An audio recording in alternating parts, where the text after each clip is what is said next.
नमस्कार। आज हम लोग हिंदी व्याकरण पढ़ेंगे। व्याकरण तथा रचना।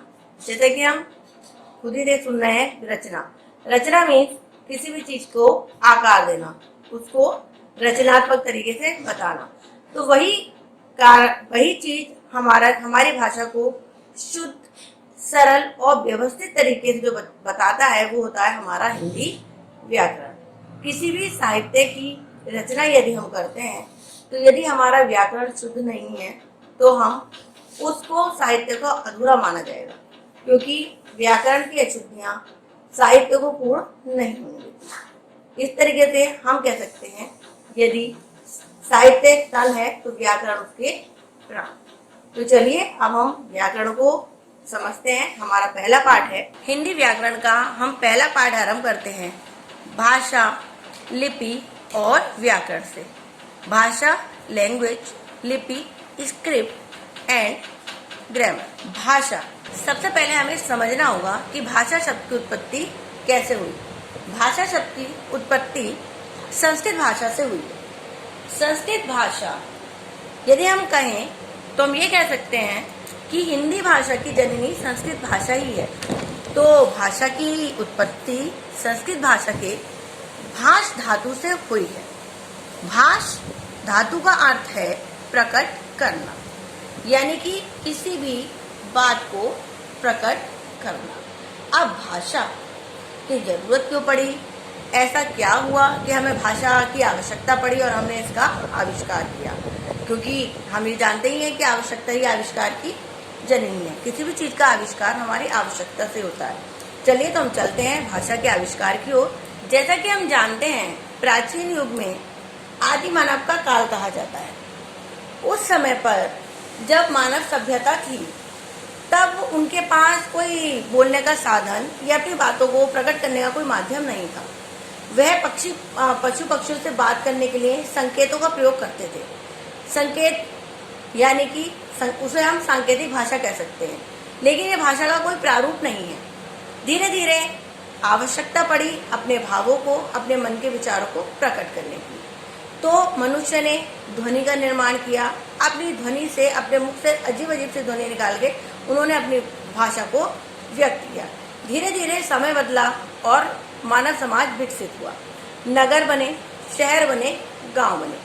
अब सबसे बड़ी चुनौती थी कि हम अपनी बात को या अपनी भावनाओं को कैसे प्रकट करें। तब मनुष्य ने आविष्कार किया भाषा का। भाषा, अब हम इसको इस तरीके से समझ सकते हैं कि अपने मन के भावों को एक दूसरे तक पहुंचाने का सशक्त माध्यम भाषा कहलाती है। अब आप लोग भाषा समझ गए होंगे। अब हम इसको सुनते हैं। भाषा का अर्थ बोलकर कहना। मनुष्य के पास अपनी बात दूसरों तक पहुंचाने के और भी साधन है, जैसे हाथ से इशारे करना, सीटी बजाना, झंडा दिखाना, चौक पर लाल बत्ती, दरवाजा खटखटाना, घंटी बजाना। ये साधन भी हमारी बात दूसरों तक पहुंचाते हैं, परंतु ये संकेतों से बात पहुंचाते हैं, इसलिए इन्हें भाषा नहीं कहा जा सकता। इन्हें हम संकेत भाषा कह सकते हैं। संकेत भाषा है ना, जैसे मैंने आपको ऊपर भी बताया था कि हम यदि संकेत के द्वारा किसी को अपने भाव प्रकट करेंगे तो वो संकेत भाषा कहलाती है। भाषा मुंह से बोलकर प्रकट होती है। बोलने में सुनना अपने आप आ जाता है। यदि भाषा सुनी नहीं जाएगी तो बोलने वाला क्यों बोलेगा? अतः बोलने और सुनने का साधन अतः भाषा बोलने और सुनने का साधन है। यही भाषा का मूल रूप है। बिल्कुल सही।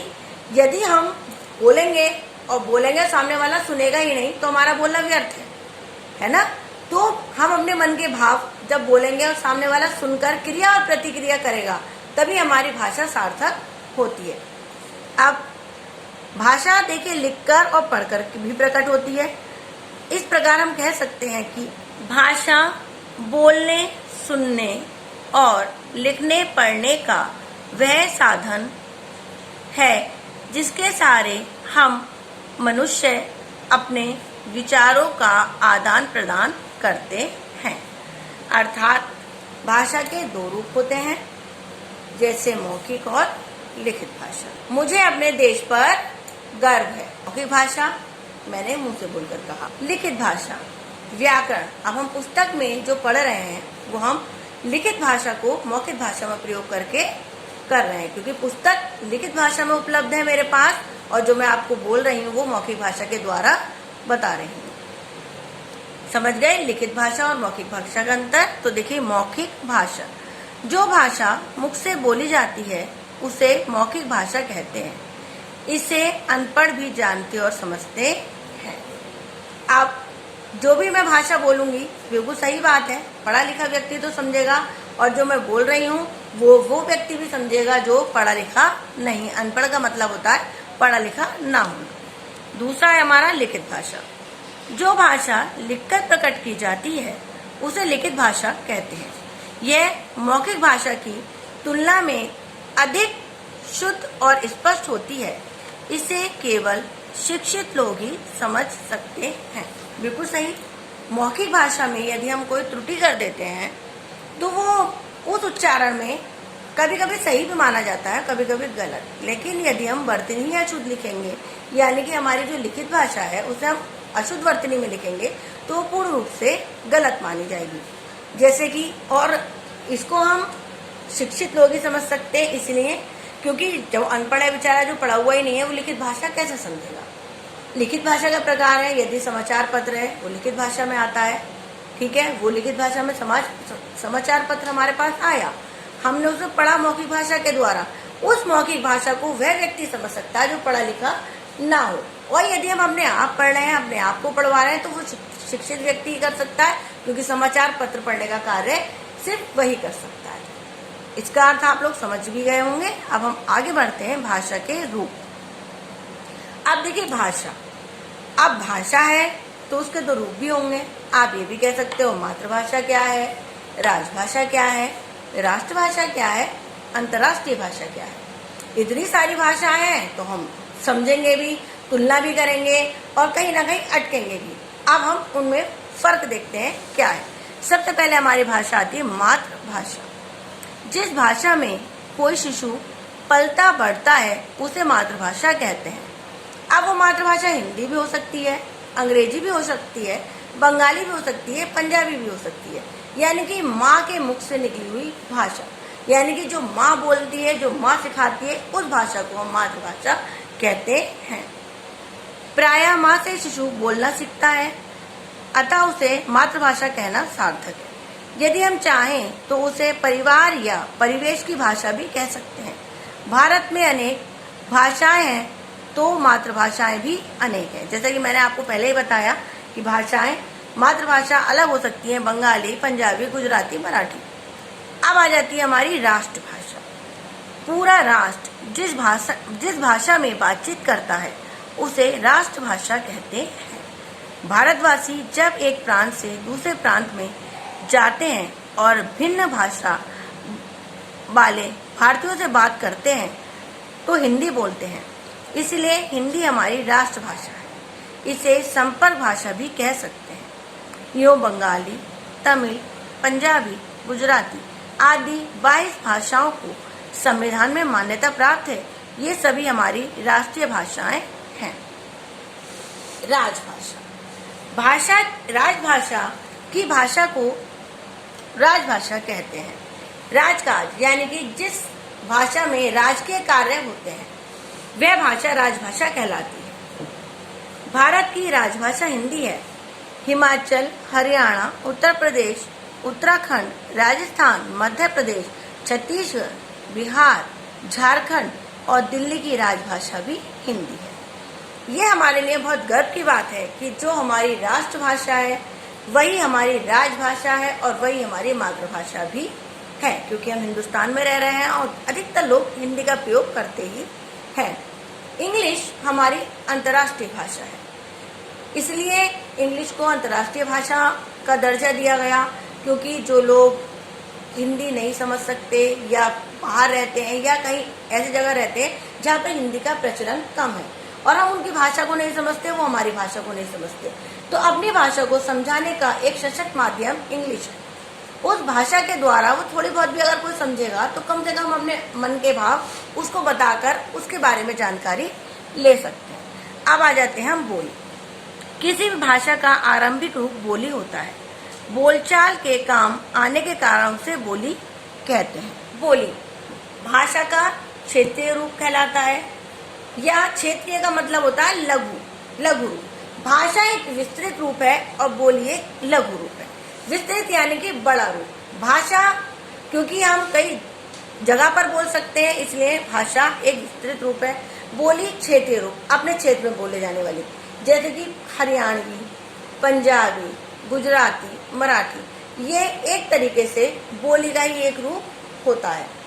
ज्यादातर लोकगीत, लोक भाषा बोली के अंतर्गत ही बनाए जाते हैं। बोली आप समझ गए होंगे। अब हम पहुंचते हैं भाषा और बोली में अंतर, क्योंकि हम लोग अमूमन कहते हैं इसकी बोली ऐसी है, इसकी भाषा ऐसी है, हमें पता ही नहीं होता कि बोली क्या है, भाषा क्या है। तो इसके अंतर को समझना होगा। आइए आगे बढ़ते हैं। बोली और भाषा में अंतर। बोली और भाषा के अंतर को हम यूं समझ सकते हैं। देखिए स्पष्ट हो रहा होगा आपको। ये हमारा 2 कॉलम बने हुए हैं, एक है बोली और एक है भाषा। तो समझते हैं सबसे पहले बोली। अगर आपको नहीं दिख रहा है तो सुनने का प्रयत्न करिए, सुनकर भी आपकी समझ में आ जाएगा। बोली यह मुख्यतः बोलचाल के काम आती है। भाषा यह बोलचाल के साथ साथ प्रामाणिक लेखन के भी काम आती है। बोली इसकी लिपि आवश्यक नहीं है, इसकी एक लिपि अवश्य होती है, यानी कि ध्वनि चिन्हों की बोली में आवश्यकता नहीं होती, लेकिन भाषा बिना ध्वनि चिन्हों के नहीं समझ सकते। ठीक है। 3, इसका व्याकरण सुनिश्चित नहीं होता। इसका सुनिश्चित व्याकरण होता है, यानी कि बोली को हम थोड़ा सा तोड़ मरोड़ के अपने हिसाब से बोल सकते हैं, लेकिन भाषा को हम अपने हिसाब से नहीं बोल सकते। उसको हमें शुद्ध रूप में यानी कि व्याकरण के साथ ही प्रकट करना हो। इसमें प्रामाणिक साहित्य नहीं होता, जैसे गढ़वाली, राजस्थानी या बुंदेली के प्रामाणिक ग्रंथ ना के समान है, यानी कि बोली में ग्रंथ नहीं होते, इतने नहीं होते, होते हैं कम होते हैं। इसका प्रामाणिक साहित्य होता है निराला, प्रसाद, प्रेमचंद, कबीर, तुलसी हिंदी के प्रामाणिक रचनाकार हैं। देखा, मैंने आपको बताया था ना कि बिना व्याकरण के साहित्य का शुद्धिकरण संभव नहीं है। अब आते हैं बोली पर। फिर बोली भाषा का आरंभिक रूप है। आरंभिक मीन्स शुरुआती रूप, क्षेत्रीय रूप या लघु रूप। भाषा बोली का विकसित, परिमार्जित और मानक रूप है, यानी कि विकसित और मानक यानी कि मान्यता प्राप्त है। इसका क्षेत्र बहुत सीमित होता है, जैसे हरियाणवी केवल हरियाणा तक सीमित। इसका क्षेत्र विस्तृत होता है, जैसे हिंदी भारत में ही नहीं भारत के बाहर भी फैल रही है। समझे आप लोग कि भाषा और बोली में अंतर। बोली को शिक्षा, प्रशासन, जनसंचार और संविधान में मान्यता प्राप्त नहीं होती। ध्यान से सुनिए, बोली को शिक्षा, प्रशासन, जनसंचार और संविधान में मान्यता प्राप्त नहीं होती। वो सिर्फ अपने क्षेत्र तक ही सीमित रहती है, वहीं पर उसका बोलबाला होता है। भाषा शिक्षा, प्रशासन, जनसंचार का साधन होने के साथ साथ संविधान में भी मान्य होती है। यानी कि अब आपको समझ में आया होगा भाषा और बोली में अंतर। अगर हम व्याकरण को एक तरफ को कर दें और बहुत सारी चीजों को अलग अगर हम हटा दें, तो बोली भी एक अभिन्न अंग है मनुष्य की भाषा, अपने बात का आदान प्रदान करने का। यदि एक हरियाणवी व्यक्ति भारत में आ जाता है या उत्तर प्रदेश में आ जाता है, तो क्या वो अपने विचारों को व्यक्त नहीं करेगा क्योंकि वो बोली वाले क्षेत्र से आया है? ऐसा नहीं है। वहां पर भी हिंदी वो अपनी भाषा में अपने विचार प्रकट कर सकता है। भाषा और बोली का मेन माध्यम है अपने मन के भावों को प्रकट करना। अब आते हैं हम लिपि पर। मौखिक भाषा को जिन चिन्हों और अंकों द्वारा लिखा जाता है उन्हें लिपि कहते हैं। मौखिक भाषा को जिन चिन्हों और लिपि और अंकों द्वारा लिखा जाता है उन्हें लिपि कहते हैं। अर्थात भाषा को लिखने के लिए निर्धारित चिन्हों को लिपि कहा जाता है। इसे ऐसे भी समझ सकते हैं। प्रत्येक भाषा की एक लिपि होती है। हिंदी की लिपि देवनागरी के नाम से जानी जाती है। इसे नागरी लिपि भी कहते हैं। हिंदी के अतिरिक्त संस्कृत, डोगरी, नेपाली, बोडो, मराठी, कोंकणी और संथाली भाषाएं भी देवनागरी में लिखी जाती हैं। अन्य भारतीय भाषाओं की लिपियों के नाम तथा रूप इस प्रकार है। विविध भाषाएं। भारत में अनेक भाषाएं बोली जाती हैं। संविधान में 22 भाषाओं को मान्यता दी गई है। हिंदी भाषा भारत में सबसे अधिक बोली जाती है। यह हिमाचल प्रदेश, चंडीगढ़, हरियाणा, दिल्ली, उत्तराखंड, उत्तर प्रदेश, बिहार, झारखंड, मध्य प्रदेश, छत्तीसगढ़ और राजस्थान की राजभाषा है। भारत की राजभाषा भी हिंदी ही है। अन्य प्रांत भी हिंदी समझते हैं। भारतवासी जब अपना प्रांत छोड़कर किसी अन्य प्रांत में जाते हैं तो हिंदी बोलकर ही लोगों से बातचीत करते हैं। इसलिए इसे राष्ट्रभाषा भी कहा जाता है। उर्दू भी भारत के अनेक राज्यों में प्रचलित है। भाषा, लिपि, बोली के बाद अब हम आते हैं व्याकरण पर। व्याकरण भाषा नियमों से बंधी है। प्रत्येक वर्ण, शब्द, पद और वाक्य के अपने नियम हैं। इन नियमों का ज्ञान कराने वाला शास्त्र व्याकरण कहलाता है। जैसे मैंने पहले भी स्पष्ट किया था कि किसी भी चीज को शुद्ध और प्रभावी रूप से प्रकट करने के लिए व्याकरण की आवश्यकता तो पड़ती ही है। अर्थात हम कह सकते हैं भाषा के नियमों का शास्त्र व्याकरण कहलाता है। व्याकरण के 3 अंग हैं। पहला अंग है वर्ण। वह छोटे से छोटा ध्वनि चिन्ह जिसके टुकड़े नहीं हो सकते वर्ण कहलाता है। इसके अंतर्गत स्वर व्यंजन के उच्चारण तथा लेखन पर विचार किया जाता है। स्वर और व्यंजन। किसी भी वर्णमाला 2 भागों में पूर्ण होती है, स्वर में और व्यंजन में। हमारी हिंदी भाषा में स्वर छोटे आ से लेकर अव से उपले तक होते हैं और का से लेकर क्या तक व्यंजन। स्वरों को हम समझा दें। स्वर स्वतंत्र होते हैं लेकिन व्यंजन स्वतंत्र नहीं होते। स्वरों को बोलने के लिए किसी अन्य ध्वनि चिन्हों की आवश्यकता नहीं होती, लेकिन व्यंजन को पूर्ण करने के लिए स्वरों की आवश्यकता होती है। समझ गए? शब्द वर्णों के मेल से बने अर्थवान और स्वतंत्र समूह को शब्द कहते हैं। इसमें संज्ञा, सर्वनाम, पर्यायवाची, विलोम, संधि, समास आदि पर विचार किया जाता है। वाक्य में प्रयुक्त शब्द को पद कहते हैं। कर्ता, कर्म, कारक आदि रूपों पर इसी के अंतर्गत विचार किया जाता है। नंबर 3 वाक्य। एक आशय को प्रकट करने वाला पद समूह वाक्य कहलाता है। इसके अंतर्गत वाक्य की रचना, अर्थ, रूपांतर, विरामचिह्न आदि के नियम आते हैं। शब्द यानी कि वर्णों, अगर हम थोड़ी सरल भाषा में समझें तो वर्णों के सार्थक मेल से शब्द बनते हैं और शब्दों के सार्थक मेल से वाक्य बनते हैं। वाक्य जैसे अब मैं आपसे कहती हूँ जाता हूँ मैं बाजार, ये शब्द का सार्थक लगा? नहीं। मैं बाजार जाता हूँ, ये शब्द सार्थक है। यानी कि हमने शब्द और शब्दों के सही रूप से पहले वर्णों के रूप से शब्द बनाए और शब्द से फिर हमने एक वाक्य बनाया, उसमें अंत में हमने विराम चिन्ह लगा के उसे पूर्णता प्रदान की। आशा है आप सभी लोगों को भाषा, बोली और व्याकरण समझ में आ गया होगा। धन्यवाद। आपका दिन शुभ।